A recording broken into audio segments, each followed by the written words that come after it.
First promo release ஆகிடுச்சு, எல்லோரும் பார்த்துருப்பீங்க. நான் ஒரு 100 டைம்ஸ் பார்த்துருப்பேன். சத்தியமாக இதில் யாருங்க இது? இந்த சீசனை சத்தியமாக இப்படி ஒரு சீசன் நான் பார்த்ததே இல்லை. எல்லாருமே சண்டை போடுறாங்க. யார் கரெக்டாக யார் தப்புன்னு நமக்கே ஒன்றும் புரிய மாட்டேங்குது.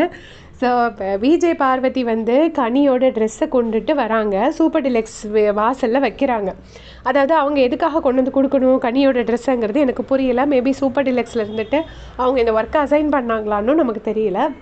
ஸோ அவங்க விஜய் பார்வதி அந்த ட்ரெஸ்ஸை கொண்டுட்டு வராங்க. கனி அதை கையால் வாங்கிறதுக்கு ரெடியாக இருக்காங்க. அது ரெடியாக இருக்கும்போது இவங்க இப்போ பார்வதி என்ன பண்ணிட்டாங்கன்னா கரெக்டாக தூக்கி கீழே வச்சுட்டாங்க, தரையில் வச்சுட்டாங்க. தரையில் வச்ச உடனே பயங்கரமாக கனிக்கு கோவம் வந்துருச்சு. உடனே ஒருத்தர் வாசலில் நின்று இந்த மாதிரி வாங்கிறதுக்கு ரெடியாகி நின்று சாரி இது கேட்கும்போது தேங்க்ஸ் சொல்கிறதுக்கு ரெடியாக இருக்கும்போது இப்படி கீழே வச்சுட்டு போனது ரொம்ப தப்பு, நீங்கள் சாரி சொல்லணும் அப்படின்னு சொல்கிறாங்க. உடனே பார்வதி சொல்கிறாங்க, சும்மா எதுக்கு எடுத்தாலும் என்னையே டார்கெட் பண்ணிவிட்டு என்னையே சாரி சொல்லணும்னு சொல்லிட்டு இருக்கீங்க அப்படின்னு பார்வதி சொல்கிறாங்க. உண்மைதான், ஏன்னா வேறு யாரையுமே இந்த அளவுக்கு சாரி சொன்னதும் இல்லை. ஆனால் பார்வதி அளவுக்கு எல்லோரும் ப்ராப்ளம் பண்ணுறதும் இல்லை. 2 சைடும் இருக்குது.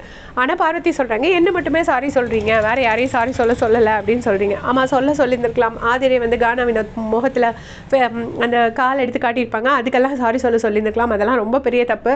அப்புறம் கமருதீனுக்கும் இவருக்கும் யாருக்கு துஷாருக்கும் சண்டை நடந்துச்சு, அப்போ ஏதாவது சாரி சொல்லியிருந்துக்கலாம், எதுவும் சொல்லலை.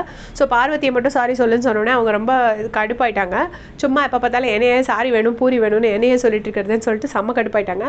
உடனே கனி சொல்கிறாங்க, நீங்களே இவ்வளோ இது பண்ணும்போது எனக்கும் கத்த தெரியும், நான் நியாயமாக ஒரு விஷயம் பண்ணியிருக்கேன், ஸோ எனக்கு நியாயமாக அது வேணும், என் கையில் தான் எடுத்து கொடுக்கணும், இல்லைன்னா நான் அது வரைக்கும் இங்கே தான் இருப்பேன்னு சொல்லி தர்ணா போராட்டம் மாதிரி அங்கே உட்காந்துருக்காங்க. உட்கார்ந்தவொடனே பார்வதி கூட எவ்வளோ நேரம் ஆனாலும் பரவாயில்ல நானும் உட்காந்துருக்கேன் அப்படின்னு சொல்கிறாங்க.